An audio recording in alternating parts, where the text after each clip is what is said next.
ओम शांति। आज के दिन हम सभी बहुत प्यार से दादी जानकी जी को बहुत दिल से, स्नेह से, प्यार से याद करते हैं। दादी जी की बहुत सारी बातें आपने और हमने अनुभव भी किया है। दादी जी की एक बात हमारे यज्ञ में बहुत मशहूर है। आदरणीय मधुबन के जो मुरली डिपार्टमेंट के राजू भाई अपना अनुभव सुनाते हैं कि एक बार दादी जानकी जी ने राजू भाई को बुलाया और कहा, राजू भाई मुझे ना अपना विल लिखना है। विल मतलब वो समझते हैं क्या बोलते हैं हिंदी में इसको? हाँ, वसीयत लिखना है, विल लिखना है। तो राजू भाई मुस्कुराने लगे और कहा, दादी आपके पास है क्या जो आप विल करोगे? आपके पास क्या है जो आप विल करोगे? दादी कहा, नहीं नहीं नहीं, मुझे अपना विल करना है, मेरी इच्छा है, अंतिम इच्छा है, आप पेपर लेकर आओ। तो राजू भाई अपना अनुभव सुनाते कि मुझे भी बड़ी उत्सुकता हुई कि दादी कौन सा विल करेंगे और कौन सी उनकी इच्छा अभी बाकी है। तो वो नोटबुक, पेपर और पेन लेकर आए। तो दादी ने राजू भाई को कहा कि मेरी दो इच्छा है कि जब मैं शरीर छोड़ दूं, राइट, तो मेरे शरीर के ऊपर कोई फूल ना चढ़ाए। तो राजू भाई ने कहा, नहीं दादी ये नहीं हो सकता है, आप हमारे यज्ञ के एडमिनिस्ट्रेटिव हेड हो, तो अगर आप ऐसा कहेंगे तो हमको उसको फॉलो करना पड़ेगा ना, वो आपकी इच्छा है, लेकिन हम कैसे फॉलो करेंगे? कितने भाई बहन हैं, हम कैसे मना करेंगे उनको? नहीं दादी मैं ये नहीं लिख सकता हूँ। दादी ने कहा, लिखो आप। बोला, दादी ऐसा कुछ बोलिए ना जो प्रैक्टिकल हो, ये हम कैसे भाई बहनों को बोलें कि आप फूल नहीं चढ़ाओ? और फिर अगर हम नहीं भी करें तो आपका अनादर भी होगा, इट्स डिसरिस्पेक्ट टू यू। तो दादी 1 मिनट सोचने लगे। बोला, अच्छा अगर ऐसा है तो फिर एक काम करो, लिखो कि जब मैं शरीर छोड़ूं तो कोई भी मेरे इस पार्थिव शरीर को देखने के लिए नहीं आए। राजू ने कहा, भाई साहब दादी क्या बोलते हो आप, ऐसा नहीं हो सकता। बोले, लिखो आप, लिखो। और देखो कितना दृढ़ संकल्प हमारी प्यारी दादी का कि 20 मार्च को वो कोविड का लॉकडाउन स्टार्ट हुआ और 1 हफ्ते के बाद इतना स्ट्रिक्ट क्वारंटाइन लगा। दादी को समझ में आ गया था, देखो ये समय है, और दादी ने 27 मार्च को शरीर छोड़ा। उस समय बाबा मिलन का टाइम चल रहा था। महाराष्ट्र के बहुत सारे भाई बहने सेवार्थ वहाँ पहुँचे थे।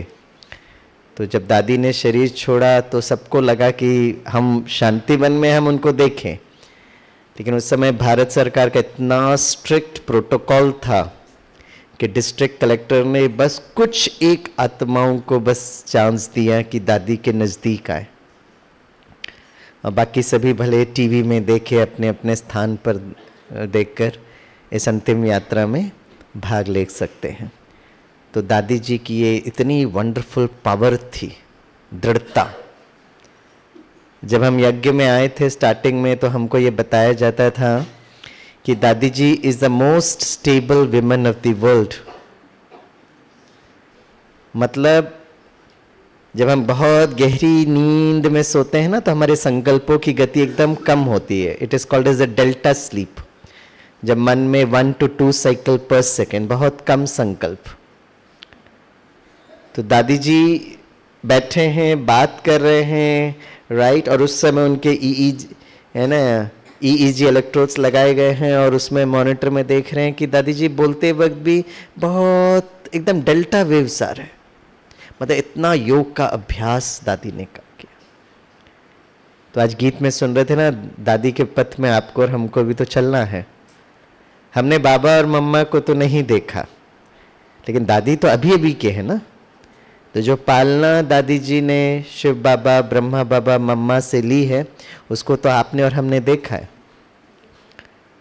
तो दादी जी में एक जो बहुत बड़ी शक्ति जो थी वो योग बल था, और इसलिए इसके कारण वो अपने अंतिम इच्छा को भी बहुत आराम से, सारी दुनिया को रोक दिया उन्होंने, राइट। और दादी जी इकोनॉमी के अवतार थे। दादी जी कहते थे, तो राजू भाई ने पूछा भाई फूल क्यों नहीं डाले भाई, कुछ तो आयरन तो होना चाहिए। बोले नहीं, क्यों शरीर पर फूल डालकर आप पैसे क्यों वेस्ट कर रहे हो। यूएस यूके से लोग आएंगे दादी से मिलने के लिए, तो पैसा तो खर्चा तो होगा ना। यज्ञ का पैसा पुराने शरीर को देखना, आत्मा तो आगे चली गई ना, क्यों देखने के लिए आते हो। और इतना दृढ़ संकल्प की सारी दुनिया को रोक दिया, फिर दादी उड़ गई। योग बल का जो कमाल था। और जो आत्मा इतनी शक्तिशाली होती है ना, धीरे धीरे धीरे वो दूसरों से जो चाहती है वो कर सकती है। ये तो एक बहुत वंडरफुल एग्जाम्पल था। चलो ये तो हमको लगा शायद कोइंसिडेंस होगा। राजू भाई एक और अनुभव सुनाते, तो जो बीच में आप लोगों ने और हमने व्हाट्सएप में भी सुना होगा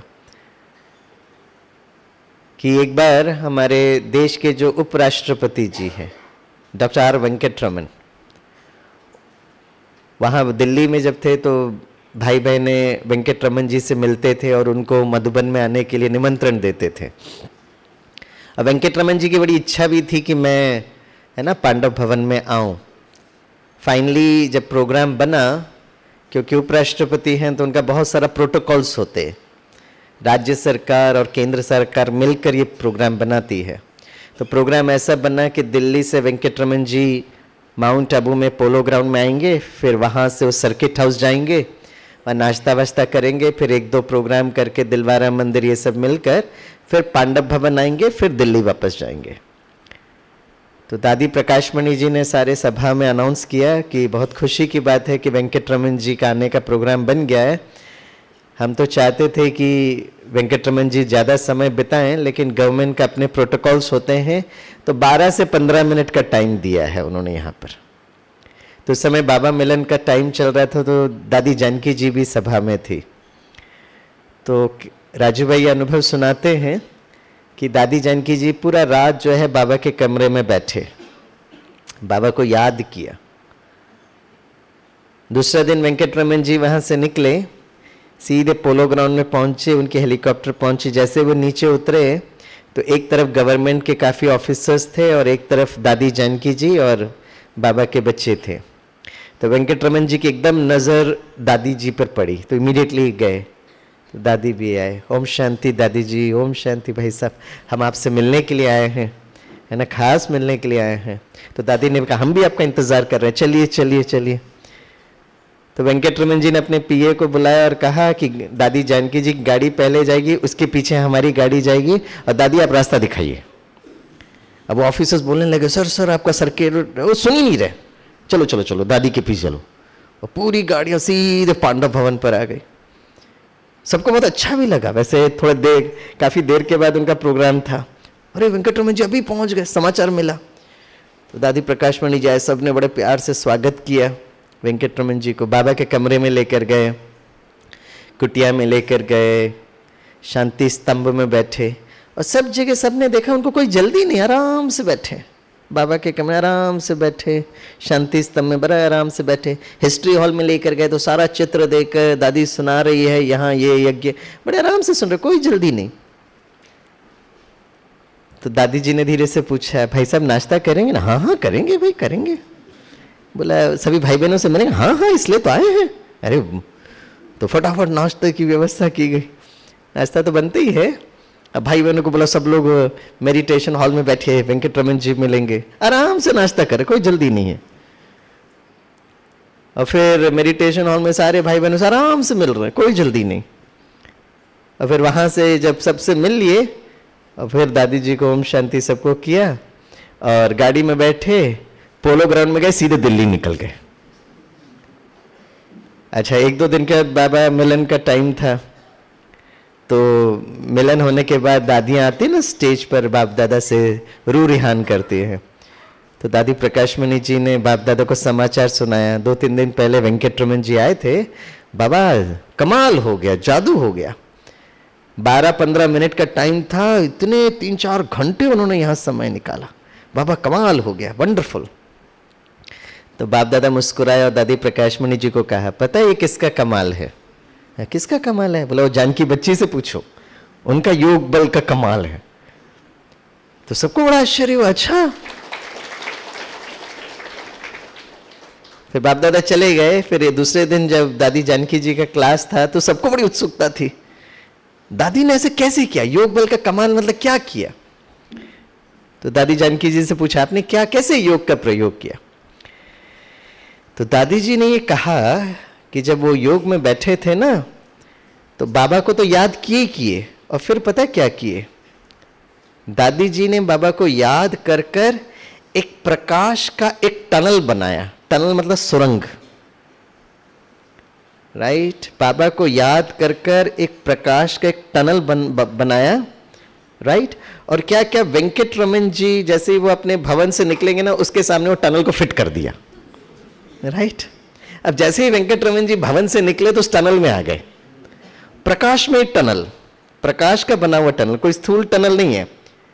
और दादी जी ने बाबा को याद करके वो टनल को कि वेंकट रमन जी का रूट मैप ये होगा, सीधे पोलो ग्राउंड में आएंगे, वहां से सीधे पांडव भवन में आएंगे, सब जगह देखेंगे, मिलेंगे, पूरा उनको रास्ता बताया। और फिर गेट के बाहर जा रहे हैं, फिर आपको जहां मन कर रहा चाहिए, लेकिन ये टनल। अब वेंकट रमन जी जो हैं जैसे ही भवन से निकले उस टनल में आ गए। जैसे ही टनल में आ गए तो उनका अपना मन काम नहीं कर रहा, जैसे वो ट्रांस में थे। और ये योग का कमाल था। और जब मैं भाई साहब का ये अनुभव सुन रहा था तो मुझे ऐसा लग रहा था कि दादी जी तो दादी जी थी, उन्होंने सिर्फ अपने लिए यात्रा फिट नहीं की, वो तो किया ही किया, अपना योग बल तो बनाया, लेकिन दूसरे कहां पर जाएं उसका वो रूट मैप बनाए।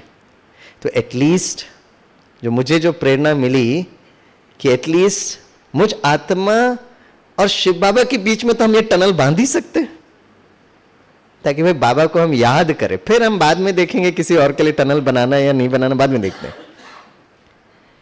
इसलिए दादियां, राइट, चाहे ब्रह्मा बाबा हो, मम्मा हो, दादियां, दीदियां हो, इनमें एक जो बहुत इंपॉर्टेंट क्वालिटी थी और वो था एकाग्रता, कंसंट्रेशन। जैसे 2-3 दिन में नागपुर में जो हम सेवा कर रहे हैं ना, खास वो सेवा सिक्योरिटी सर्विस विंग की तरफ से हो रहा है। और ये सब हमारी दादियों का एडवांस पार्टी का कमाल है कि जब सिक्योरिटी सर्विस विंग बन रहा था तो मीटिंग में ये बात उठी कि भाई भाई बहनें आते नहीं है सिविलियंस, अब डिफेंस फोर्सेस कैसे आएंगे। क्योंकि डिफेंस फोर्सेस में सेवा करने के लिए, राइट, वो किसी भी संस्था को नहीं बुलाते। और अगर किसी संस्था का अगर इंटरनेशनल सेंटर्स है तो वो कभी भी डिफेंस फोर्स में नहीं जा सकते। और ब्रह्मा कुमारी के सारे विश्व में कितने सेंटर्स हैं बताइए, कितने देशों में सेंटर्स है बोलिए। हाँ देखो माता जितना जोर से बोल रही है, 140। तो जिस ब्रह्मा कुमारी का 140 देशों में सेंटर्स है, वहां पर इंडियन आर्मी कैसे हमको बुलाएगी, या इंडियन आर्मी के लोग कैसे अपने सेंटर पर आएंगे, आ ही नहीं सकते, उनका प्रोटोकॉल है। लेकिन देखो कमाल ये है, 2-3 दिन से इंडियन आर्मी की सेवा हो रही है। हमारे कर्नल सुंदर बिजदी, कर्नल साहब बैठे यहाँ पर, अच्छा, उनके युगल बैठे, रितुबेन बैठी है, रितुबेन को भी कहीं, हाँ। तो ये जो सारे ये 2 हैं। और खुशी की बात है कर्नल सुंदर भाई से आप मिले होंगे, उनको शौर्य चक्र का अवार्ड मिला है महामहिम राष्ट्रपति जी के द्वारा। तो ये एडवांस पार्टी जो थी वो देखो इतना वंडरफुल काम कर रही है। नागपुर में पिछले 3 दिन आर्मी के लिए प्रोग्राम हुआ, राइट, 2-3 यूनिट में हम गए। आज हमारी कमला बहन NDRF, national disaster response force, SRPF, बीच में पुलिस एकेडमी, आज हम दोपहर के बाद यहाँ नागपुर के आर्मी यूनिट, आज शाम को इंडियन एयरफोर्स। ये किसका कमाल है, राइट, बाबा का तो है ही, लेकिन एडवांस पार्टी भी उनके पास जाकर ये कार्य कर रही है। तो आप पूछेंगे कि डिफेंस फोर्सेस को हम क्या सिखाते हैं, क्योंकि उनको अर्जुन बनाना है ना, अर्जुन महावीर, महारथी, सबसे शक्तिशाली। वो शक्तिशाली क्यों बने, उनमें एक शक्ति थी और वो है एकाग्रता की शक्ति, the power of concentration, correct. और ये कॉन्सेंट्रेशन क्या है ये समझना बहुत जरूरी है। मुझे याद आता है जब मैं 7वीं कक्षा में स्टूडेंट था तो हमारी एक बहुत अच्छी टीचर थी, ब्रिलियंट टीचर, वाणी इतनी मधुर कि कुछ पूछो मत। तो टीचर का एक संस्कार था, पढ़ाते पढ़ाते वो गीत गाती थी और एक लाइन का गीत था, कॉन्सेंट्रेट ऑन योर स्टडीज। फिर पाते फिर गीत गाती थी। Concentrate on your studies. हमें मैडम का गीत संगीत का प्रोग्राम बड़ा अच्छा लगता था। क्लास में बैठकर हम लोग गिनते रहते आज मैडम ने कितनी बार गीत गाया। एग्जाम नजदीक आ रहे थे, मैडम फुल स्पिरिट में थी, 1 डजन से ज्यादा बार गीत गाया। तो हमने खड़े कर पूछा, madam please tell me what is concentration. तो मैडम ने क्या किया, she looked at me, stared at me, smiled at me, और पता क्या कहा, Swami don't ask questions, concentrate on your studies. अरे कॉन्सेंट्रेशन के तो बच्चों को सिखाया नहीं। उस दिन घर में गए, घर में पापा से पूछा, पापा व्हाट इज कॉन्सेंट्रेशन। पापा का चेहरा देखकर हमें समझ में आ गया कि उनके लिए भी आउट ऑफ सिलेबस है, लेकिन बड़े लोग मानते किधर है। कॉन्सेंट्रेशन मतलब ध्यान लगाकर पढ़ाई करो स्वामीनाथन। हमने कहा ध्यान मतलब फोकस, फोकस। हमने कहा फोकस मतलब कन्वर्जेंस। हमने कहा कन्वर्जेंस मतलब एकाग्रता। हमने कहा एकाग्रता मतलब कॉन्सेंट्रेशन।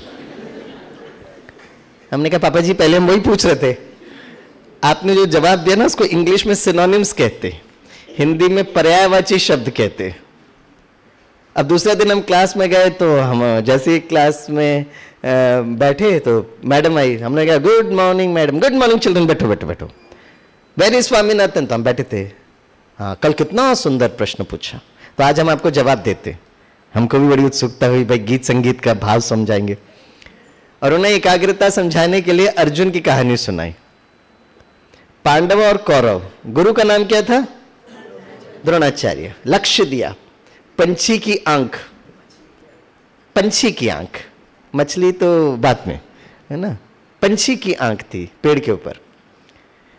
तो सब लोग वो धनुष बाण लगाने लगे। नहीं गुरु को क्या दिखाई देता है, तो बाकी सबने कहा हमें वो पेड़ दिखाई दे रहा है, ट्रंक दिखाई दे रहा है, ब्रांचेस टहनियां दिखाई दे रही, पत्ते दिखाई दे रहे, पंछी दिखाई दे रहे।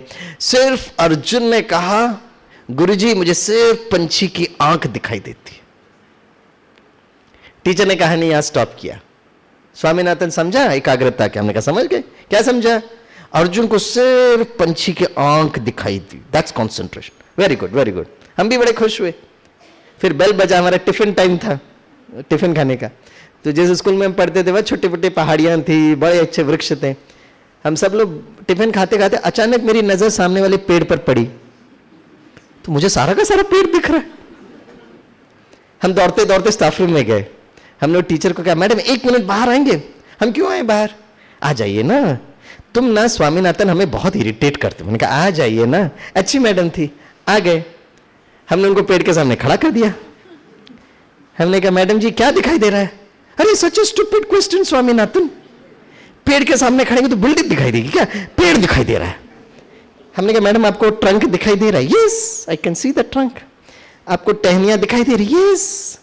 पत्ते दिखाई दे रहे, स्वामीनाथन मुझे पूरा का पूरा वृक्ष दिखाई दे रहा है। मैं कहा मैडम मुझे भी सारा वृक्ष दिखाई दे रहा है। बहुत अच्छा, इसका मतलब आपकी आंखें ठीक है। मैं नहीं आंखें तो ठीक है, लेकिन अभी अभी अपने कहानी सुनाई ना, अर्जुन को सिर्फ पंछी की आंख दिखाई देती है, बाकी सबको तो सारा वृक्ष दिखाई दे रहा था। हमको तो सारा वृक्ष दिखाई देता है, इसका मतलब हम अर्जुन नहीं बने। एकाग्रता क्या समझ में नहीं आई। अब जैसे ही कहा तो मैडम ने घूर के देखा, मेरे पास आती है और कहती है स्वामी मुझे भी सारा वृक्ष दिखाई दे रहा है। और मुझे आके बोलती है स्वामीनाथन वेरी गुड ऑब्जर्वेशन है, एक काम करना आप इस पर चिंतन करना, और अगर आपको मुझसे पहले जवाब मिलेगा ना तो मुझे जरूर बताना। हमने कहा ठीक है। हम घर में गए तो घर में पापा भी अस्त्र शस्त्र लेकर तैयार थे, और पापा का अस्त्र शस्त्र उस समय का पता क्या था, अमर चित्र कथा कॉमिक दिया। फ्रंट पेज में स्वामी विवेकानंद का फोटो। और पापा ने कहा Swami Vivekananda at high power of concentration, और अभ्यास करते थे राजयोग का। आप ये किताब पढ़िएगा आपको समझ में आएगा। हमने किताब पढ़ी, ये बात तो समझ में आ गया कि स्वामी विवेकानंद की एकाग्रता बहुत अच्छी है, राजयोग का अभ्यास भी करते। लेकिन अर्जुन को सिर्फ पंछी की आंख कैसे दिखाई दी वो समझ में नहीं आया, और राजयोग क्या वो भी ज्यादा समझ में नहीं आया। लेकिन आज से 28 वर्ष पहले जब हम ब्रह्मा कुमारी इस विद्यालय से जुड़े, पहला दिन जब हम इस विद्यालय में आए तो सबसे अच्छा ये लगा जब हमें पता चला कि हमारी बहनें भी राजयोग सिखाते। तो मुझे लगा कि जब मैं विद्यार्थी था तो एकाग्रता समझ में नहीं आई, लेकिन आज मैं शिक्षक हूं तो मुझे सीखना चाहिए और अपने विद्यार्थियों को सिखाना चाहिए। और मेरा जीवन का one of the happiest day was जब मैंने उस मैडम को फोन किया, रिटायर हो गई थी। तो मैंने कहा मैडम आपने मुझे पहचाना? Yes Swaminathan, I can recognise you. मैंने कहा मैडम मैंने आपसे प्रश्न पूछा था कि पंछी, अर्जुन को सिर्फ पंछी के आंख कैसे दिखाई दे, बताओ बताओ बताओ। मैं कहा मुझे जवाब मिल गया। बोला बोलो। मैंने कहा मैं यहाँ नहीं बोलूंगा, जिस ईश्वरीय विश्वविद्यालय से मैंने सीखा वहां आपको आना पड़ेगा। मैडम और उनके युगल माउंट आबू में आए और मैं स्टेज में बैठ के एकाग्रता समझा रहा था, मैडम एकदम सामने बैठे थे। जैसे ही सेशन खत्म हुआ, जब मैं नीचे उतरा ना, तो मैडम ने मुझे बहुत प्यार से जादू की झप्पी लगाई और सारे ऑडियंस को कहती है ये मेरा विद्यार्थी है, ये मेरा विद्यार्थी है। उस दिन मुझे समझ में आया एक शिक्षक को पता है गुरु दक्षिणा कब मिलता है? जब शिक्षक को पता चलता है कि उसके विद्यार्थी उससे आगे गए। तो हमारा शिक्षक और सदगुरु कौन है? उनको हम कब गुरु दक्षिणा देंगे? उनके समान बनना, उनके समान जो उनका लक्ष्य है उसको पूरा करना। राइट? तो आज मैं आपको एक गिफ्ट दूंगा, एकाग्रता, क्योंकि योग में एकाग्रता बहुत जरूरत है। तो एकाग्रता क्या है? राइट? दो फैकल्टी बहुत जरूरत है, एक है मन और दूसरा है बुद्धि। तो मन का काम है संकल्प करना और बुद्धि निर्णय कैसे देती है? चित्र बनाती है। तो एकाग्रता किसको कहते हैं? सभी सीधे बैठे। हाँ, सभी मेरे साथ बोलिए। जब मेरा मन और मेरी बुद्धि एक साथ काम करती है और वहां टिकती है जहां मैं आत्मा चाहूं, उसको एकाग्रता कहते हैं। ठीक है, अब इंग्लिश में बोलते हैं। When mind and intellect works together and it stays where the soul decides, it is called concentration. अब इतनी दूर हम केरला से आए हैं, थोड़ा मलयालम सिखाकर जाएंगे। मलयालम बोलिए। एंडे मनस्सुम, जोर से बोलिए। एंडे मनस्सुम बुद्धियुम ഒരുമിച്ച് പ്രവർത്തിച്ചിട്ടുണ്ടെങ്കിൽ। नागपुर के भाई बहन पता क्या सोच रहे हैं? अच्छा हो गया केरला में जन्म नहीं लिया, नहीं तो क्या क्या सीखना पड़ता। हेलो, ये आत्मा की जन्म जन्मांतर की कहानी है। आत्मा कोई भी जन्म कहीं पर भी जन्म ले सकती है। अभी यहाँ पे संगम युग पुरुषोत्तम युग में बैठकर बहुत खुशी से मलयालम अगर बोलेंगे तो कोई ना कोई जन्म केरला में अच्छे परिवार में टिंग टिंग टिंग करके डाउनलोड होंगे। यहां नाराजगी से बोलेंगे तो ऐसे ही परिवार मिलेगा। सारा खेल ऑटो मोड पर काम करता है, जीपीएस। इसे मुस्कुराते बोलो। एंडे मनस्सुम बुद्धियुम। हम मुंबई के विद्यार्थियों को ये बताए तो एक ने खड़े होकर कहा सर अगला जन्म किसने देखा सर? मैंने कहा अगला जन्म छोड़ो, इस जन्म की बात करते हैं। हाँ सर इस जन्म की बात करो। मैंने कहा अभी बहुत खुशी से मलयालम बोलेंगे ना तो इस गर्मी के छुट्टी में आपके माता पिता आपको केरला घुमाने के लिए लेके जाएंगे, नहीं तो मुंबई का कंक्रीट जंगल का धूल खाते रहना। सर सर बोलिए सर हैं? हम मलयालम बहुत खुशी से बोलेंगे। हाँ सभी बोलिए। एंडे मनस्सुम बुद्धियुम ഒരുമിച്ച് പ്രവർത്തിച്ചിട്ടുണ്ടെങ്കിൽ। वाह, अच्छा परिवार मिलेगा केरला में, अच्छा परिवार मिले। सही बोला गलत बोले इंपॉर्टेंट नहीं, तो खुशी से बोला। अदने एकाग्रता इन परियुम। यस, तो मन मीन्स ऑडियो, बुद्धि मीन्स वीडियो। ऐसे छोटा बच्चा एलकेजी में जाता है ना तो टीचर उसको पढ़ाती है ए फॉर एप्पल। बाबा 90 वर्ष हो गए सिखा सिखा कर बाबा थक गए। और नागपुर के भाई बहन ए फॉर एप्पल क्या करते हो भाई? प्लीज ए फॉर एप्पल नहीं बोलो ना, ए फॉर आत्मा। आत्मा आत्मा बाबा सिखा सिखा के थक गए। A for Apple. ठीक है, अब मैं फिर से बोलूंगा, ए फॉर एप्पल नहीं बोलने का, आत्मा बोलने का। हाँ, A for, B for bat ball नहीं बोलने का, बी फॉर बाबा, अभी हमारा फोल्डर ओपन हुआ। सी फॉर कैट नहीं बोलने का, सी फॉर कनेक्शन, कनेक्शन।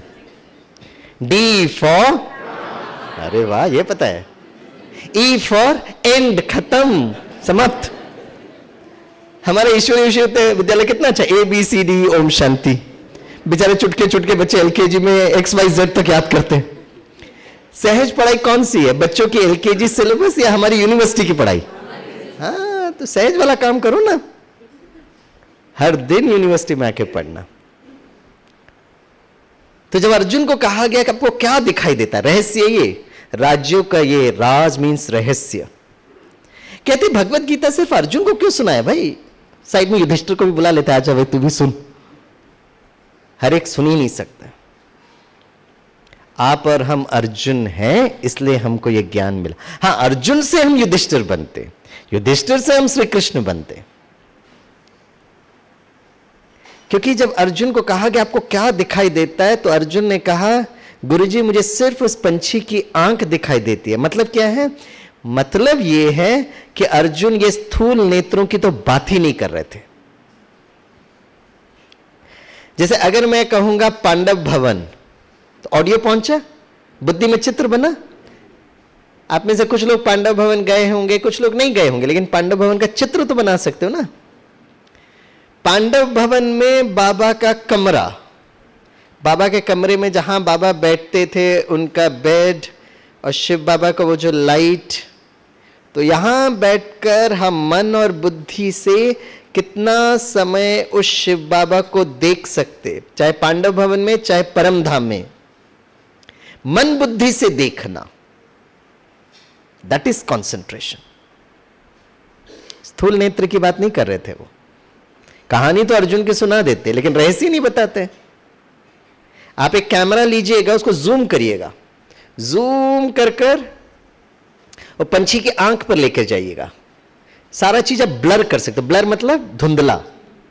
और फिर आपने स्विच ऑन किया तो जो पंछी की आंख जो है ना, वो टक करके आपकी गैलरी में आ जाती है।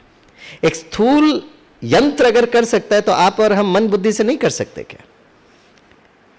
इसे पूरे भगवत गीता में जो पहला अध्याय और लास्ट अध्याय बहुत इंपॉर्टेंट था अर्जुन का, बीच में कैसे कर्म करना वो सब बताए।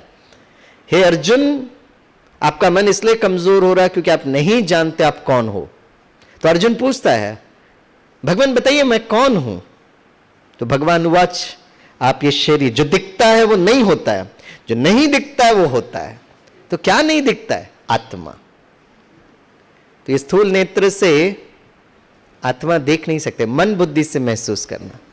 आज हमारे सभा में आदरणीय सुधीर भाई बैठे, खड़े हो जाएं सुधीर भाई, इनके लिए जरा जोर से तालियां बजाइए। बैठिए। बाबा के बहुत प्यारे मीठे बच्चे, और विशेष नागपुर में उनके माता पिता रहते हैं, उनका परिवार रहता है। तो हमारे आदरणीय सुधीर भाई जी स्टेशन डायरेक्टर हैं मद्रास एटॉमिक पावर स्टेशन के। उस एटॉमिक पावर स्टेशन के हाईएस्ट पोस्ट हमारे आदरणीय सुधीर भाई। और मैंने इनकी विशेषता देखा, 2-3 बार सेवा के लिए बुलाए। उनका अपना एक ड्रेस कोड होता है वहां पर भी हमेशा बाबा का बैज। आप और हमको बैज लगाने में थोड़ी शर्म आती है।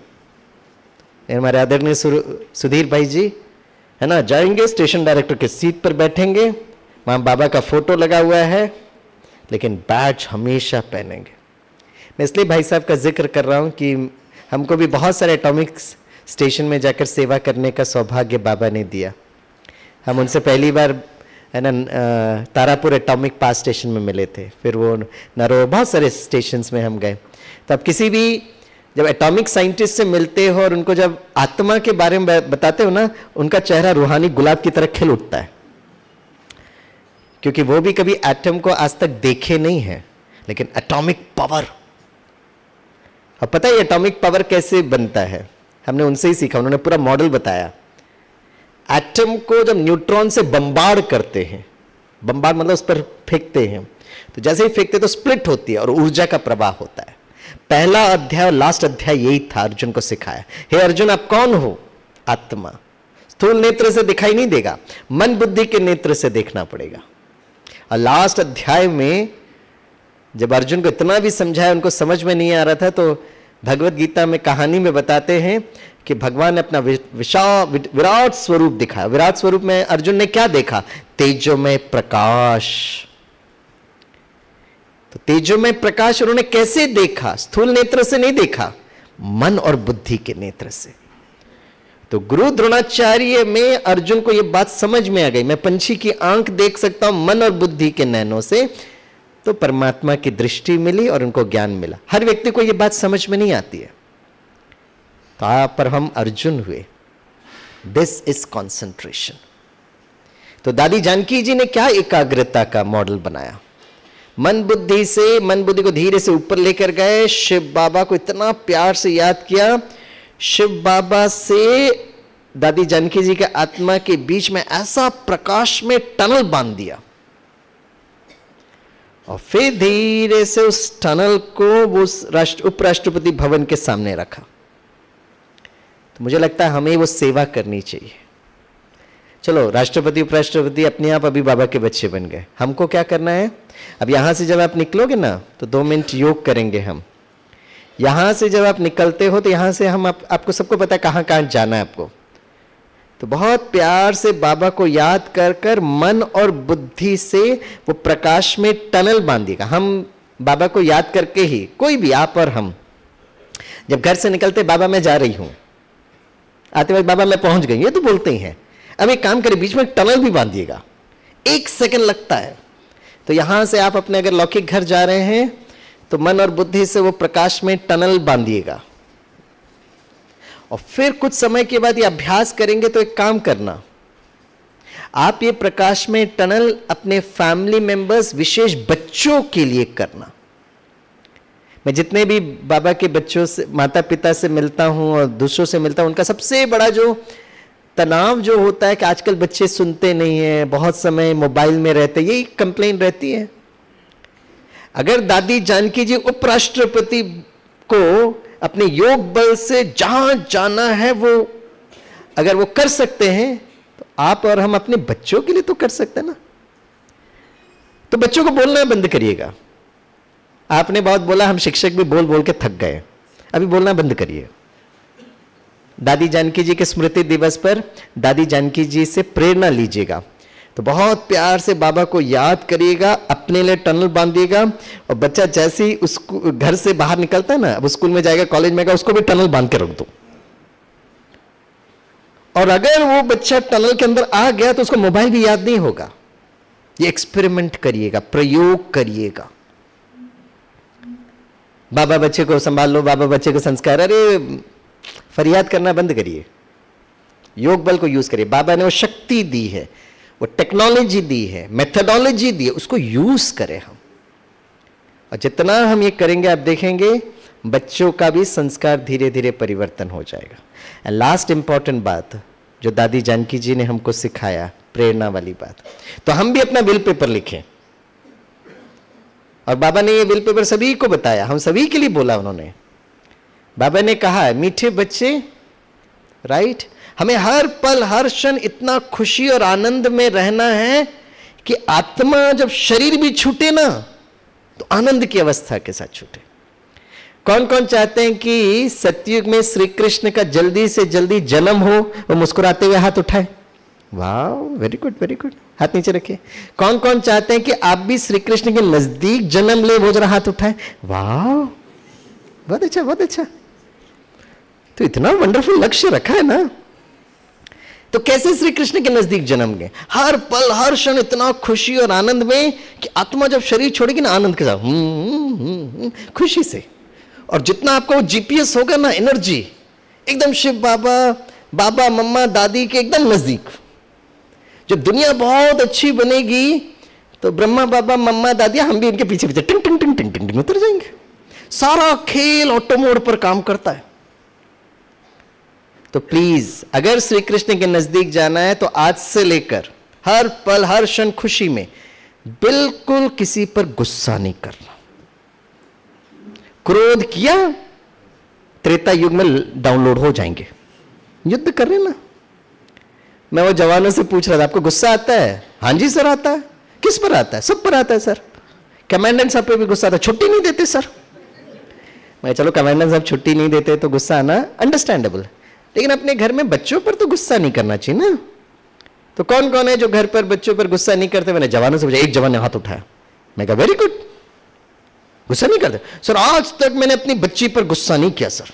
मैं कहा वाह, मैं भी फोन करके पूछूंगा। फोन कर लीजिए सर। फिर मैं नजदीक गया, मैंने कहा बच्ची पर गुस्सा नहीं किया? नहीं सर, आज तक नहीं किया। मैंने कहा कितनी बच्चियां हैं? बोला सर एक बच्ची है। मैंने कहा उम्र कितना है? बोला सर 8 महीने की छोटी बच्ची है सर। वाह बहुत अच्छे, खड़े हो जाओ आप। हाँ जी सर। मैं कहा उम्र क्या बताया? बोला सर 8 महीने की बच्ची है। मैं कहा लास्ट टाइम कब मिले थे? बोला सर 6 महीने से तो छुट्टी नहीं दे रहे कमांडर साहब, इसलिए गुस्सा आ रहा है। मैंने कमाल के बापूजी आप हैं, बहुत अच्छे बापूजी निकले आप। मैं कहा बापूजी बताइए बच्ची पर गुस्सा क्यों नहीं करते हो? बोला सर कैसे गुस्सा करे, दिल का टुकड़ा है सर, जिगर का टुकड़ा है सर, फरिश्ता है सर, एंजल है। मैं कहा 8 साल की होगी तो भी तो आपके दिल के टुकड़ा होगी ना, 18 साल की होगी तो भी तो फरिश्ता होगी ना। तो ये बाबा के महावाक्य है मुरली में, बच्चों पर गुस्सा नहीं कर सकते। स्वामी भाई बोल बोल के थक गए, सुनता नहीं है, जब तक 2 लगाऊंगी नहीं सुनता नहीं है। दादी जानकी जी के स्मृति दिवस पर लक्ष्य रखिएगा। बाबा ने कहा बच्चों पर हाथ नहीं उठा सकते, नहीं कर सकते आप। वो एकाग्रता से वो टनल बांधिएगा और अपना विल पेपर भी लिखे, चाहे कुछ भी हो जाए, नाराज नहीं होना किसी से, खुशी आनंद के साथ। एक कहानी बताता हूं, एक कहानी बताऊंगा, एक अनुभव बताऊंगा, दादी जानकी जी का मंत्र दूंगा, ओम शांति। अगले 3-4 मिनट, 5 मिनट में कहानी हो जाएगी। ये कहानी मुझे बहुत अच्छी लगती। एक बार एक राज्य में एक राजा था, बहुत अच्छा राजा, सारे प्रजा को खुशी देता था। अचानक राजा की तबीयत खराब हो गई। वैद्य ने आकर देखा, बोला राजा अब कुछ दिनों के मेहमान हो। ठीक है भाई, अब उम्र भी हो गई थी, अब जाने का टाइम भी आ गया। तो जब प्रजा को पता चला कि राजा इतने अच्छे राजा अब जाने वाले हैं, तो आकर मंत्री जी से पूछा हम राजन से मिल सकते? तो बोला राजन रेस्ट करे, तबीयत ठीक नहीं, फिर भी मैं पूछ लेता हूँ। तो मंत्री जी राजन के पास आए, बोला राजन बहुत सारे प्रजा आए हैं, वो आपसे मिलना चाहते हैं, तो हम उनको अलाउ करें? अरे क्यों नहीं, आइए आइए अंदर आइए। सारे प्रजा आए, राजन को देखा बेचारे लेटे थे, बीमार थे, तो सब लोग को उदासी हुई, दुख हुए। अब राजा हरे का चेहरा देख रहा है, जिंदगी भर मैंने इनके चेहरे पर खुशी लाने की कोशिश की, अब जाने के पहले इनका मुंह लटका हुआ। तो उन्होंने मंत्री जी को बुलाया और कहा कि सारे राज्य में ढिंडोरा पिटवाओ और सारे प्रजा को यह बताओ कि अगर आप सचमुच राजन से प्यार करते हो, रिस्पेक्ट है, तो मेरे जाने के बाद मेरी 5 अंतिम इच्छाएं उसको पूरी करना। सारे राज्य में ढिंडोरा पिटवाया गया। कुछ दिनों के बाद राजा गुजर गए। सारे प्रजा राज्य महल में आए, बताइए बताइए, इतने अच्छे राजा थे, अगर हम उनकी कुछ इच्छा पूरी कर सकते तो हम जरूर करेंगे। तो मंत्री ने कहा एक एक करके मैं करता हूं, बताइए।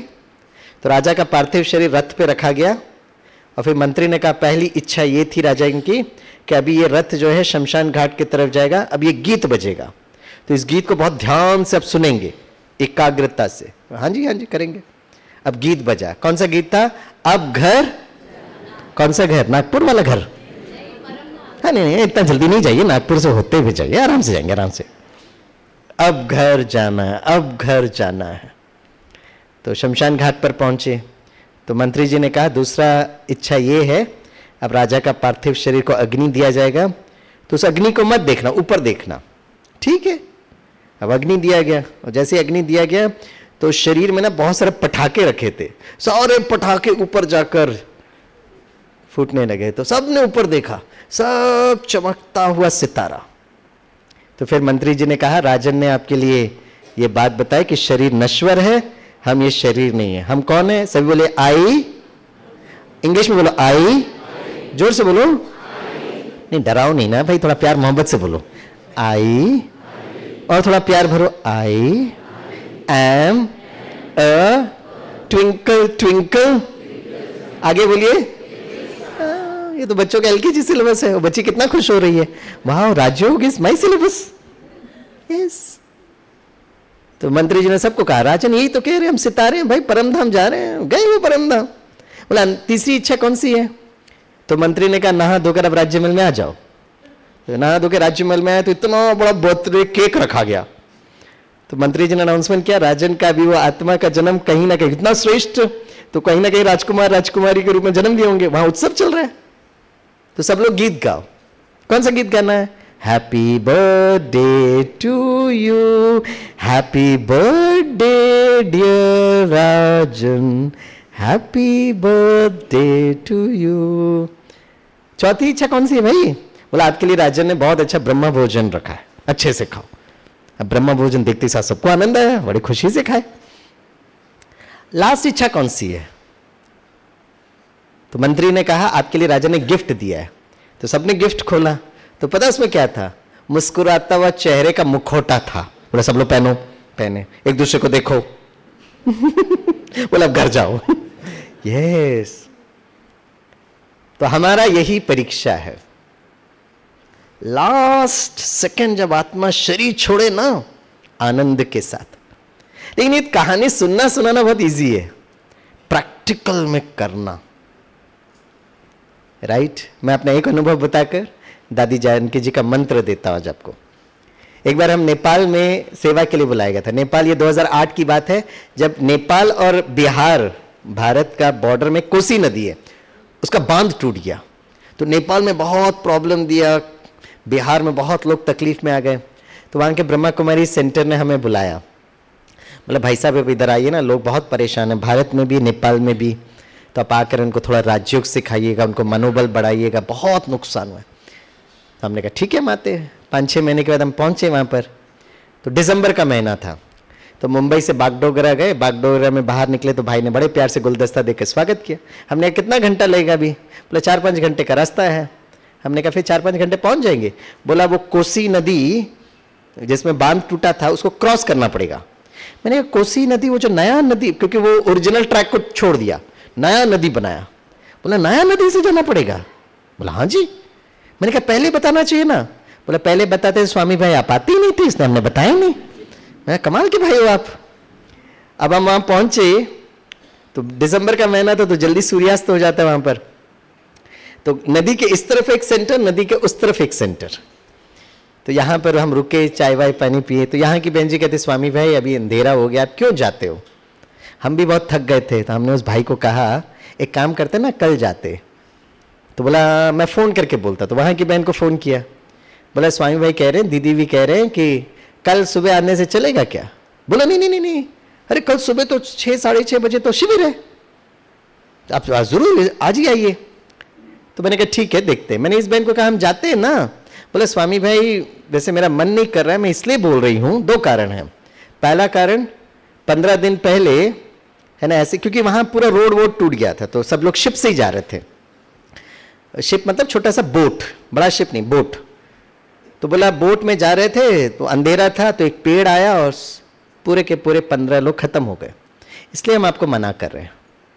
और फिर भी अगर आपको जाना है तो जाइएगा, क्योंकि अभी गवर्नमेंट ने है ना ये रिस्ट्रिक्शन कर दिया कि सूर्यास्त के बाद कोई बोट उस तरफ नहीं जा सकता। हमने कहा बहुत अच्छा है, उस बहन को फ़ोन करिए। तो उस बहन को फ़ोन किया। बोला ये बहन कह रही है कि भाई अभी आप सूर्यास्त के बाद बोट नहीं जाएगा। बोला हमें पता है, लेकिन हमने नेपाल गवर्नमेंट के लिए, स्वामी भाई के लिए स्पेशल परमिशन लिया। अरे बाप रे। अब यहाँ की बहन कहती नहीं नहीं जाओ, वहाँ की बहन कहती जाओ जाओ जाओ। हमने एक काम करते हैं, उस भाई को कहा हम लोग कोसी नदी पर पहुँचते हैं, अगर बोट मिल गई तो चले जाएंगे, नहीं मिलेगी तो कोसी नदी को सकाश देकर वापस आ जाएंगे। बोला हाँ जी। अब जब वहाँ पहुँचे तो वो नदी के साइड में पूरे लोग खड़े थे। अब ये लोग कल सूर्योदय तक नहीं जा सकते। और जैसे ही हम वहाँ पहुँचे तो उनको समाचार मिल गया कि भारत के एक स्वामी जी आए हैं, जिसके लिए नेपाल सरकार ने स्पेशल परमिशन दिया। अब सारे लोग ढूंढ रहे हैं भारत के स्वामी जी किधर गए, स्वामी जी किधर गए। हमने कहा हम कोई स्वामी जी नहीं है, हमारा नाम स्वामीनाथन, बॉर्न इन तमिलनाडु। अब सब बैठ गए, स्वामी जी थोड़ा आशीर्वाद दो। मैंने कहा ठीक है बैठो बैठो बैठो, वरदान दे रहे थे सबको। क्योंकि वो जो बोट वाला जो था ना, वो 6 बजे तक काम कर कर वो चाय पीने के लिए गया था। बोला आएगा, तो हम इंतजार कर रहे। अच्छा थोड़ी देर के बाद वो आया। अब सारे लोग इकट्ठा हो गए। अब उसने बोट पर चढ़े और वो मोटराइज बोट थी, उसने टर करके वो ना रस्सी खींच से तो ढक ढक ढक ढक ढक चालू हो गई। अब वो जब स्टार्ट कर रहे थे ना, चल नहीं रही थी उसको, क्योंकि बहुत ठंड थी। 1 बार क्या, 2 बार क्या, तीसरी बार क्या तो ढक ढक ढक ढक ढक चालू हो गए। तो फिर हमने अपना सामान वामान रखा, मैं भी बैठा, मेरे साथ वो बीके भाई भी बैठे, और मेरे सामने एक समर्पित बहन भी आई थी, भोजन में सेवा करेगी इसलिए दीदी ने भेजा था उनको, वो सामने बैठे। अब सब लोग ने स्वामी भारत के स्वामी जी ओम शांति ओम, हमने भी अब जैसे ही उसने ना रस्सी जो होती ना खूंटी सटका, तो जैसे ही निकाला, जैसे ही गाड़ी चालू हुई ना, इतनी ठंड थी कि मोटर ठर ठर ठर ओम शांति बंद पड़ गई। बाप रे! अब वो रस्सी को पकड़ने की कोशिश की तो वो एकदम निकल गई, और इतनी करंट थी कि वो एकदम आगे चली गई। बाप रे! हमने कहा चालू करो, वो चालू करा, डर डर डर डर ओम शांति, फिर चालू किया, डर डर डर ओम शांति, अरे चालू करो चालू करो। अब 2-3 मिनट के अंदर वो नदी में, अब वो बेचारा वो चालू करते करते इतना बार ट्राई किया, थक गया, बैठ गया। हम बोल रहे चालू करो, वो भी बैठ गया। अब सारे लोग, अरे भारत के स्वामी जी डूब रहे हैं, भारत के स्वामी जी डूब रहे हैं। अब हम भी इतना डर गए, और वो बोट ऐसी ऐसी हो रही है, अब कब हम एडवांस पार्टी में जाएंगे पता नहीं है, ऐसे ऐसे हो रही है। अब क्या करें भाई? अचानक उस भाई ने मुझे ऐसे ऐसे किया, मैंने कहा क्या है? बोला सामने देखो। अब सामने देखे तो समर्पित बहन एकदम, वो भी हिल रहे, लेकिन एकदम हमें समझ में आ गया, अब जाने वाले हैं तो बाबा को याद करो भाई। हम भी बाबा बाबा आ रहे, बाबा आ रहे, कहां से आएंगे, लेफ्ट में लुढ़केंगे, राइट में लुढ़केंगे, पता नहीं, बाबा बाबा। 3 मिनट, 4 मिनट, 5 मिनट, और अचानक हमने पता क्या देखा, वो जो नाविक जो था ना, अचानक खड़ा होता है, ठर करके स्टार्ट करता है, और मोटर चालू हो गई। हाँ भाई, तालियां तो बजाओ, बच गए, नहीं तो आज आपके दर्शन ही नहीं होते थे। जैसे हम वहां पहुंचे तो भाई बहने वहां थे, इमीडिएटली हमें उठाया, कंबल के अंदर बंद किया, एकदम पैर वैर ऐसे किए, और एकदम लेकर गए, गाड़ी में डाला। दूसरा दिन जब शिविर खत्म हुआ तो वहां के नेपाल की बड़ी दीदी ने फोन किया, बोला स्वामी भाई कल यात्रा में थोड़ी तकलीफ हो गई। मैंने कहा नहीं दीदी, बहुत अच्छा अनुभव रहा। बोला जब हमको पता चला कि अब कोसी नदी क्रॉस कर रहे हो, तो हमने सभी सेंटर्स में भाई बहनों को समाचार दिया कि अभी स्वामी भाई कोसी नदी क्रॉस करेंगे, सब लोग अपने सेंटर पर बैठकर बाबा को याद करना, और जब तक आपको समाचार नहीं मिलेगा कि स्वामी भाई सुरक्षित सेंटर पर नहीं पहुंचे, तब तक योग में बैठना। ये योग का कमाल है, वंडरफुल कमाल।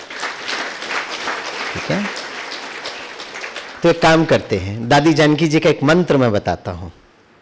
दादी जानकी जी तो अष्टरत्न में आए हैं, आप में से कौन कौन चाहते हैं कि दादी जानकी जी के साथ आप भी अष्टरत्न में आए? मुस्कुराते हुए हाथ उठाए।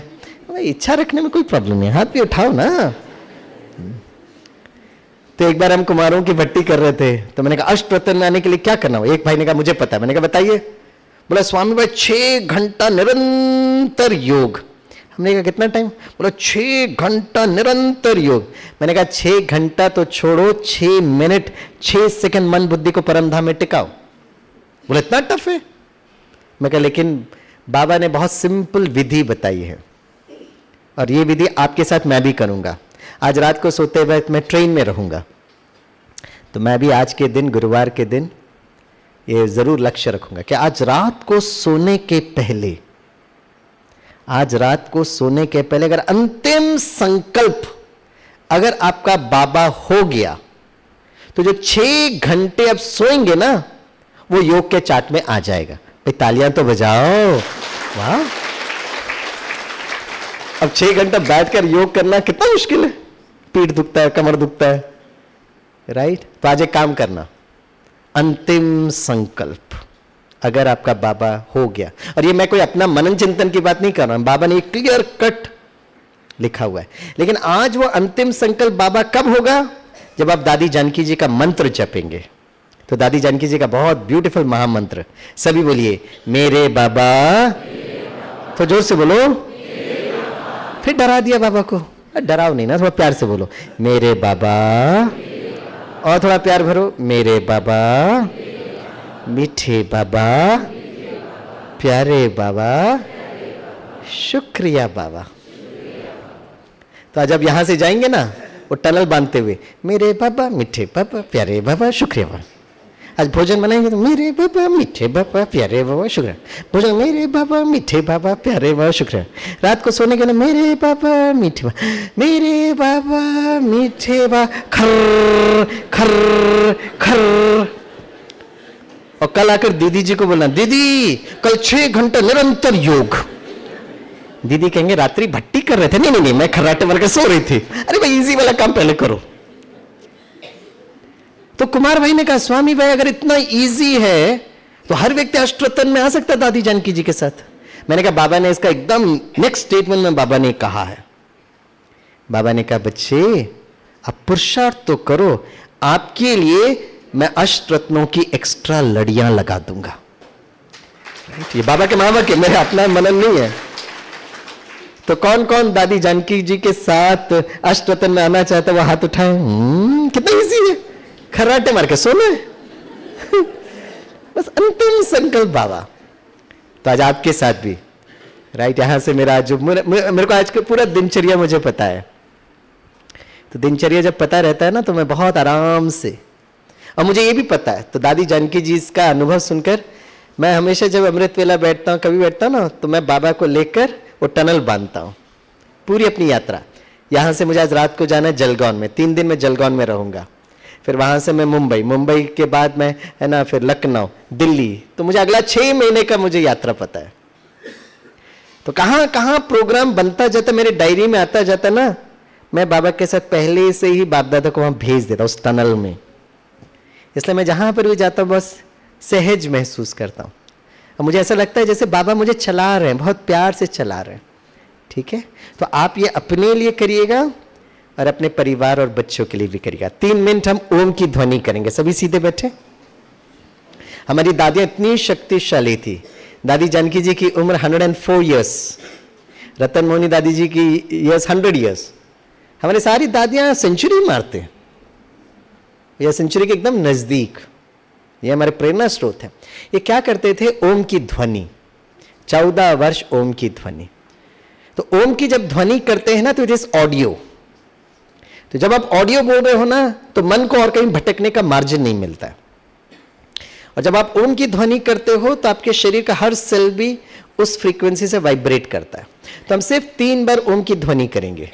जब आप ओम की ध्वनि कर रहे ओ, तो मन बुद्धि को ऊपर लेकर जाना, ओम, राइट।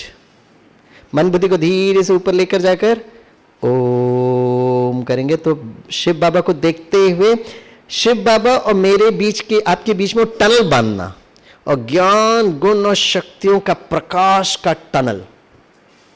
ठीक है, तो बाबा कहते हैं श्वासोश्वास मुझे याद करो। तो श्वास जब ले रहे हैं बाबा तक पहुंचना, श्वास को छोड़ रहे हैं तो बाबा से वो ज्ञान गुण और शक्तियां। और जब आप ओम की ध्वनि करेंगे, ओम की ध्वनि जरूर करना, सुनना सिर्फ नहीं, करना है। आप अपने लंग्स की कैपेसिटी के हिसाब से करना। कुछ लोगों का जल्दी होगा, कुछ लोगों का कम होगा। किसी के साथ हमें कंपीट नहीं करना। रेड लाइट कर दें, आराम से बैठे।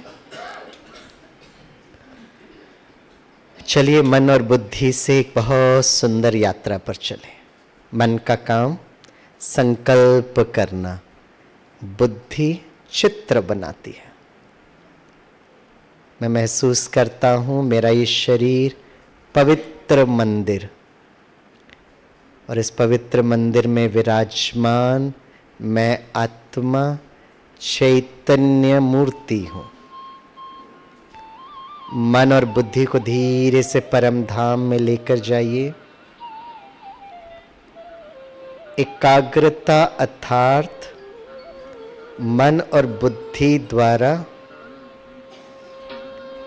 उस परम ज्योति को देखना। जितना समय उस परम ज्योति को हम देख सकते हैं वो मेरी एकाग्रता की शक्ति है। अब 3 बार हम ओम की ध्वनि करेंगे। गहरी श्वास भरते हुए बाबा तक पहुंचेंगे। ओम की ध्वनि जब हम कर रहे हैं तो बाबा ज्ञान गुण और शक्तियों के प्रकाश है। शिव बाबा और मुझ आत्मा के बीच में वो प्रकाशमय सुरंग, प्रकाशमय टनल बांधेंगे। हल्के होकर बैठे, रिलैक्स, गहरी श्वास भरे, ओम की ध्वनि करें। ओ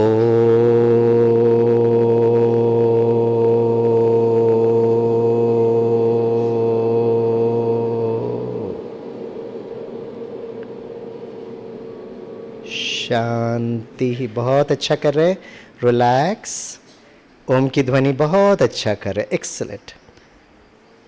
साथ साथ में बुद्धि से भी वो चित्र बनाए, शिव बाबा से ज्ञान गुण और शक्तियों का प्रकाश, और बाबा और मेरे बीच में प्रकाश में टनल बंद गया है। दूसरी बार करेंगे, गहरी श्वास भरे,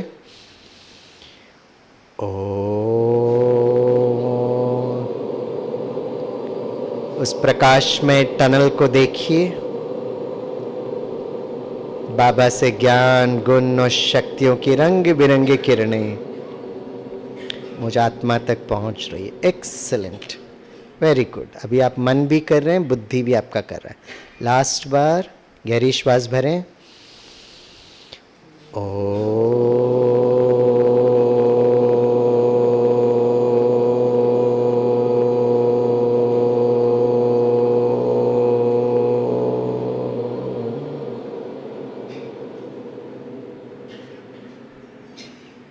वेरी गुड, बहुत अच्छा। मन और बुद्धि से आप अपना रूट मैप में वो बाबा का वो प्रकाश में सुरंग बनाएं और बाप दादा को वहाँ से पहले से ही भेजें। यहाँ से आपको अपने घर जाना है, जहाँ पर भी जाना है, धीरे से महसूस करिए बाप दादा का ये प्रकाश में टनल आप अपने परिवार के सदस्य, विशेष अपने बच्चों के लिए बांध कर दे रहे हैं, क्योंकि आपके बच्चे उस ईश्वर की एक सुंदर अमानत है। सभी स्वस्थ हैं, सुरक्षित हैं, संतुष्ट हैं। अपने दोनों हाथों को सामने लेकर आइए, हाथों में श्रेष्ठ भाग्य की लकीरों को देखिए, health, wealth, happiness, lots of success. दोनों हाथ को जोड़िए,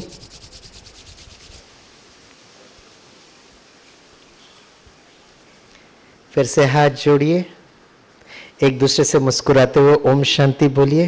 ये जन्म जन्मांतर हमारे साथ चलने वाले हैं, तो पहले से ओम शांति कर लो भाई। भाई सब ओम शांति, अगले जन्म में मिलते रहेंगे। 84 जन्म मिलेंगे। थैंक यू, ओम शांति।